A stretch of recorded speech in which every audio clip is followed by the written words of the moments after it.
네, 디지털 세계에서 게임파는 매일 전쟁을 벌이고 있다고 합니다. 오랫동안 왕좌를 지켜왔던 이 국내 게임주들이 조금씩 흔들리고 있다고 하는데요. 게임 산업에 대해서 한번 살펴보도록 하겠습니다. 위정현 중앙대학교 경영학부 교수 자리하셨습니다. 안녕하세요. 네, 안녕하십니까? 네. 네. 최근 게임 어떻습니까? 지금 제가 생각나고 있는 그 흥행 게임 같은 경우에 쿠키런, 데브 시스터즈 정도밖에 없는 것 같은데 일단 실적도 궁금하고요. 게임 산업 현재 어떻습니까? 지금 게임 산업이 전반적으로 큰 어떤 변환기를 좀 맞이하고 있습니다만 그동안 이제 부동의 1, 2를 차지했던 리니지 M과 리니지 2M, N소프트의 이제 게임입니다. 네. 이 두 개가 최근에 어떤 논란에 휩싸이면서 확률형 아이템 논란에 크게 말려 있거든요. 그래서 흔들리고 있고 그 와중에 다른 형태의 리니지와 이제 형태가 이제 비슷한 게임입니다만 이제 카카오 게임즈가 서비스한 이제 오딘이라는 그리고 이제 넷마블의 이제 제2의 나라 이런 게임들이 등장하면서 리니지의 어떤 천하를 좀 위협하고 있습니다. 한때 뭐 오딘이 1위를 하고 그래서 뭐 리니지를 밀어낸 적도 있었고 그리고 그 와중에 또 최근에 이제 중국 게임에 대한 규제가 좀 심해지고 있어요. 중국 내의 이야기입니다만 그런 와중에 이제 중국 게임이 한국 어떤 시장 진입이 좀 가속화되고 있다는 그런 우울한 좀 지금 상황도 있습니다. 그러니까 중국 게임이 지금 한국 게임의 그 위상을 조금 위협하고 있다라고 말씀해 주셨는데, 근데 사실 중국 게임 규제가 우리 시장에 많은 영향을 미쳤잖아요. 그런데 중국 게임이 오히려 더 잘 나가고 있다라고 말씀해 주시는 건가요? 예. 그러니까 그게 지금 우리나라 한국 게임사가 특히 이제 대형 게임사, 메이저 게임사들이 좀 각성을 하고 반성을 해야 될 포인트입니다만 중국 그동안에 이제 게임 산업 자체는 사실은 중국의 게임 산업보다 한국이 이식을 해준 겁니다. 한국의 어떤 기술과 서비스 그리고 한국의 게임이 들어가서 중국 시장 자체를 만들어준 건데요. 거의 만들어주다시피 했었는데요. 그 과정 속에서 이제 중국 게임이 성장을 했고 특히 이제 모바일 게임이 등장하면서 한국과 중국의 게임 산업에 대한 경쟁력이 역전돼 버렸습니다. 그래서 모바일 게임의 개발사들이 어떤 개발력 자체는 중국이 우리보다 약간 뭐 한 수 위 이렇게 이제 볼 수밖에 없는 상황이 좀 돼버렸고요.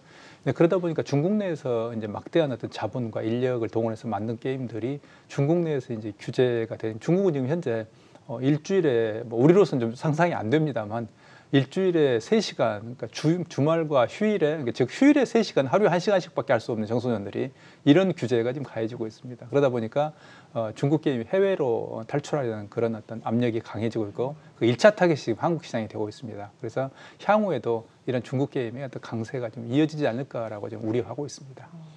우리나라 게임 시장도 그렇고 대부분이 이제 수출 위주로 해외 수요자분들이 많이 계시는 것으로 알고 있고 그쪽 공략이 중심인데 중국에서 만약에 그런 식으로 해외에다가 또 이 공격적인 진출을 한다면 결국 우리가 좀 더 중국 기업들과 기술력 격차가 많이 좁혀진 상태에서 아니면 추월당한 상태에서 좀 열위에 놓이지 않는가 이런 우려도 있겠습니다. 예, 그렇습니다. 그게 이제 어떤 중요한 포인트입니다만 이제 해외에서 결국 우리가 이제 현재 사드 어떤 규제로 인해서 한국 게임이 뭐 겨우 한 3개 정도 지금 판호를 받고 있고 중국 시장에 지금 현재는 그리고 또 임시적으로 판호 발급을 중단해버린 상태입니다. 그래서 이걸 이제 판호 이슈를 좀 우리 한국 정부 특히 외교부가 외교력으로 풀어야 되는데 전혀 그런 기능을 하고 있지 못하는 점이 좀 상당한 문제가 좀 되고 있는데요. 근데 다른 시장을 좀 보면 어떨까라고 하면 다른 현재 미국이나 유럽 뭐 이런 특히 이제 시장 일본 시장도 있습니다만 이런 시장들에서 한국 게임들이 과거에 이제 PC 온라인 게임 때는 시장을 지배했었습니다만 지금 이제 모바일 게임 중심으로 이동하면서 시장 지배력이 좀 많이 떨어져 있고 시장 지배력이 아니라 지금 진입하기가 대단히 어려움을 겪고 있습니다. 특히 한국의 어떤 모바일 게임들이 어떤 페이 투 윈이라고 불리는 확률형 아이템 기반의 비즈니스 모델을 하고 있기 때문에 그러한 점들이 해외로 나가기에 더욱더 어려운 상황입니다. 뿐만 아니고 중국 게임들이 해외 시장을 겨냥해서 아예 그냥 중국이 아니라 해외 시장을 겨냥해서 만든 게임들이 지금 많이 나오고 있습니다. 예를 들어서 최근에 아주 한국 시장에도 크게 성공한 원신 같은 게임이 그런 겁니다만 그런 게임들이 글로벌 시장에서 한국 게임과 경쟁하게 되면서 한국 게임이 글로벌 시장에서 조금 고전하는 이런 상황들이 향후에 예상이 됩니다. 그러니까 올해 이제 IPO 대여 중 하나가 이제 크래프톤이었는데 크래프톤의 상장이 생각보다 조금 실망스러웠어요. 주가 흐름도 그렇고. 근데 이번 달 들어서는 조금 오르는 모습도 있었는데 또 신작도 예정이 돼 있다고 들었습니다. 이제 배그를 이을 뭐 신작이 나올지 궁금한데 크래프톤에 대해서는 좀 어떻게 보고 계신가요?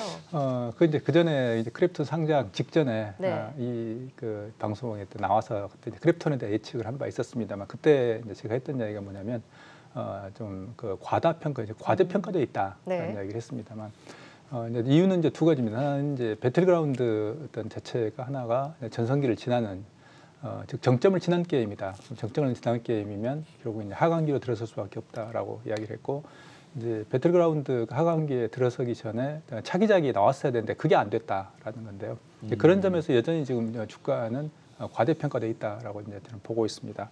그래서 이제 그런 문제를 리스크를 특히 이제 그 단일 게임 리스크, 원 게임 리스크라고 이제 부릅니다만 그걸 이제 해결하기 위해서 지금 크래프톤이 급하게 서두르고 있어서 지금 출시하고 있는 출시 예정인 게임입니다만 배틀그라운드 뉴 스테이트라는 그런 게임을 지금 현재 준비를 해서 올 연말 안에 좀 출시를 하겠다라고 좀 발표를 했습니다. 근데 그 게임을 이제 내용을 이제 들여다보면 기존에 이게 새로운 형태의 어떤 새로운 신규 IP, 신규 게임이라고 보긴 좀 어렵고 기존의 어떤 배틀그라운드 어떤 모바일의 약간 업데이트된 버전으로 보는 게 맞을 것 같습니다. 그래서 예를 들면 새로운 기능이 좀 추가된다든지 맵을 추가해서 2051년이라는 근 미래의 세계를 설정을 해서 전투를 하는 뭐 이런 어떤 게임이라고 보입니다만 그런 점에서는 이 단일 게임 리스크 그리고 현재 배틀그라운드가 정점을 지났다는 점을 크래프톤도 잘 알고 있기 때문에 지금 조금 이 리스크를 벗어나기 위해서 서두르고 있다 이렇게 좀 보입니다. 보통 이제 기술적인 발전과 함께 게임도 여러 가지 다양성을 좀 더해갈 수 있지 않겠습니까? 최근에 제가 뜬금없는 질문일 수도 있는데 가상현상, 증강현상 이런 거를 놓고 이 게임 회사들이 좀 더 그쪽 분야에 직접적이고 체험적인 어떤 게임의 프로그램 개발도 연구 개발에 좀 투자하지 않을까 하는 생각인데 그 부분은 어떻습니까? 예, 지금 그 말씀하신 이제 그런 부분을 이제 메타버스라는 큰 이제 포괄적인 용어로 요즘 이제 인기 유행어가 좀 되고 있습니다. 근데 메타버스라는 그 장르를 들여다보면 결국에는 메타버스에서 확실하게 어떤 비즈니스 모델이 확립되어 있는 것은 결국 게임입니다. 그래서 지금 이제 예를 들면 로블록스라는 네. 메타버스에도 가장 유명한 어떤 형태가 있습니다만 그 메타버스 내용 로블록스를 들여다보면 역시 게임입니다. 그래서 네. 몇 천만 개의 게임들이 유저가 만들어낸 게임들을 다른 유저가 즐기는 이런 형태 플랫폼형 형태의 어떤 서비스 모델을 가지고 있고요. 그런 게임의 형태로 메타버스를 우리가 해석한다면 가장 잘하는 게 역시 게임 회사입니다.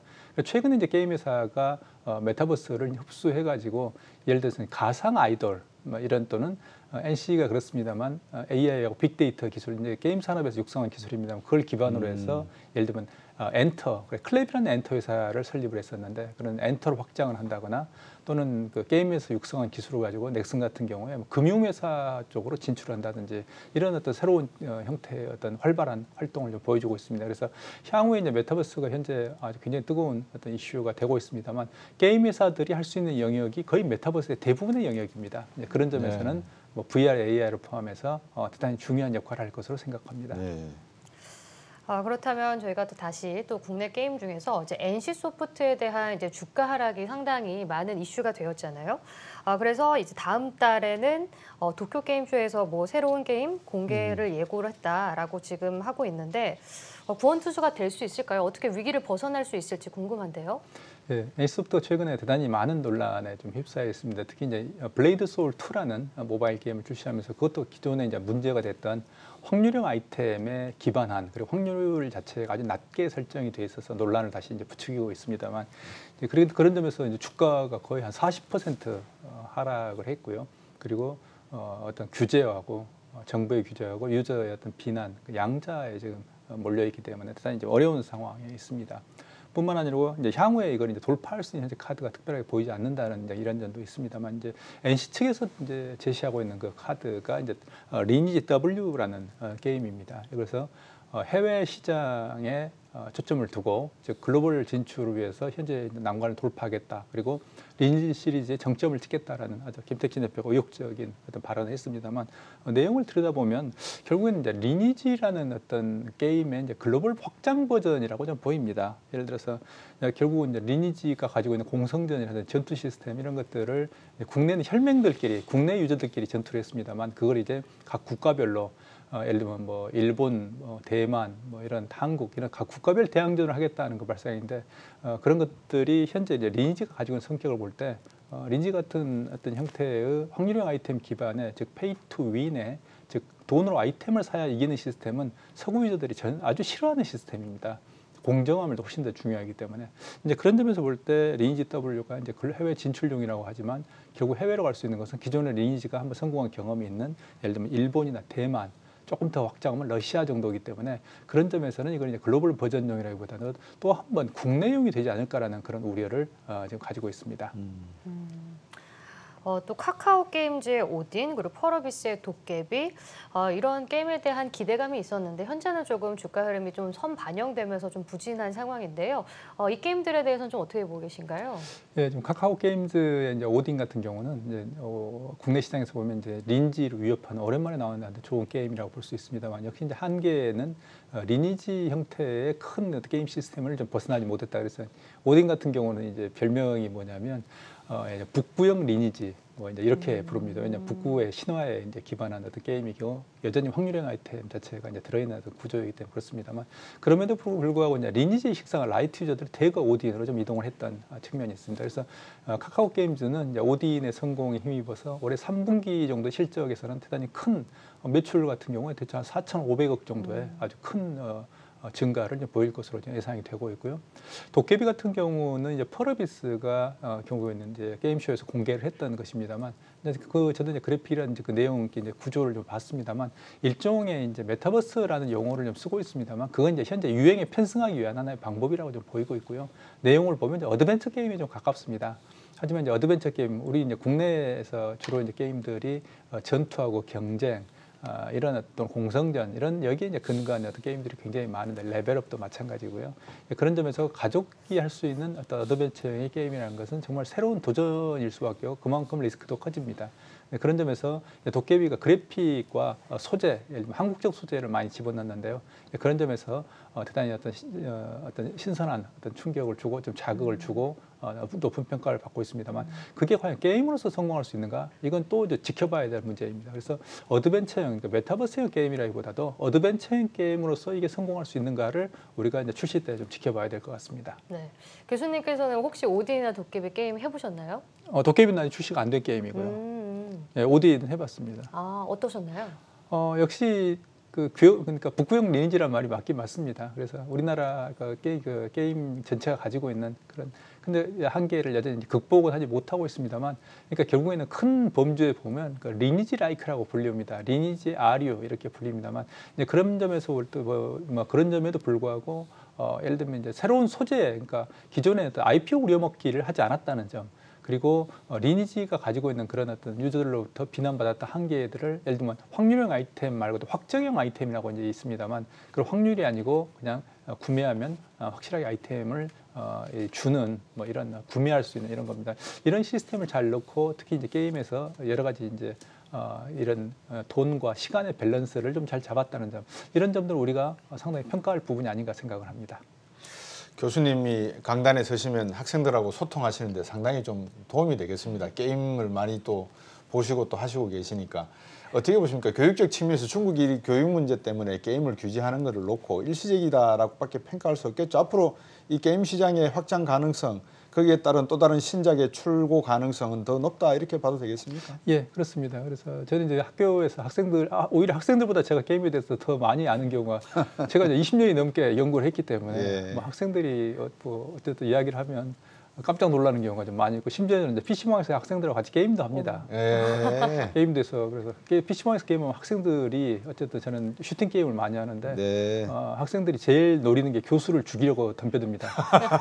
그래서 제가 좀 항상 제일 먼저 죽습니다. 예. 그러고 있는데 근데 중국 시장 같은 경우도 향후에 예를 들어서 또 이제 게임을 기반으로 한 다양한 형태의 변형이 나올 수가 있습니다. 예를 들면 중국 시장 같은 교육용 게임 지금 중국 시장이 전반적으로 사교육을 누르고 있는데 반대로 이야기하면 국가에 의한 또는 공공에 의한 하나의 게임 기반 교육의 가능성이 열려 있다고 볼 수 있고요. 여전히 이제 중국 시장이 또 하나의 가능성, 성인용 게임은 누르지 않고 있다는 것입니다.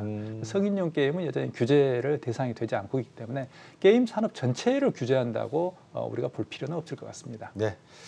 오늘 말씀 여기까지 듣도록 하겠습니다. 교수님 고맙습니다. 감사합니다. 네.